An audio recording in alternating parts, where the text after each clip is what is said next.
একাত্তরের মুক্তিযুদ্ধের সময় মুক্তিযুদ্ধ এবং শহীদ জিয়া রহমানের সৈনিকদের উপরে দুদু চাচা, আপনি কি ঠিক আছেন কিনা জানে না বাংলার জনগণ।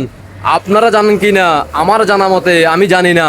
বিএনপি ভাই বোনদের কাছে আমার প্রশ্ন, মুক্তিযুদ্ধ যখন হয়েছিল 1971 সালে পাকিস্তানের বিরুদ্ধে, তখন কি জিয়ার সৈনিক নামে কোনো কিছু ছিল? মুক্তিযুদ্ধ এবং শহীদ জিয়া রহমানের সৈনিকদের উপরে আমি বলছিলাম 1971 সালে বঙ্গবন্ধুর ডাকে বাংলাদেশ স্বাধীন হয়, মুক্তিযোদ্ধারা যুদ্ধে ঝাঁপিয়ে পড়ে, বাংলার জনগণ পাকিস্তানের বিরুদ্ধে রুখে দাঁড়ায়, গর্জে ওঠে, বাংলাদেশকে স্বাধীন করে। তখন কি জিয়ার সৈনিক নামে কোনো সদস্য ছিল কিনা সেটা বাঙালি জাতি জানতে চায়। আমার জানা মতে জানা নাই, তবে আপনারা যারা বিএনপি করেন আপনাদের নেতা বলছে জিয়ার সৈনিক নাকি তখন ছিল।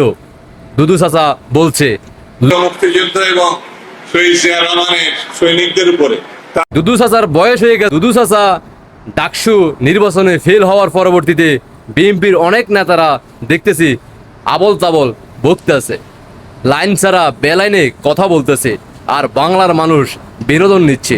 ধন্যবাদ দুদু চাচা, আপনি আবারও নতুন করে বাংলার মানুষকে জানান দিলেন যে 1971 সালে জিয়ার সৈনিক নামে কেউ ছিল। আশা করি বুঝতে পারছেন।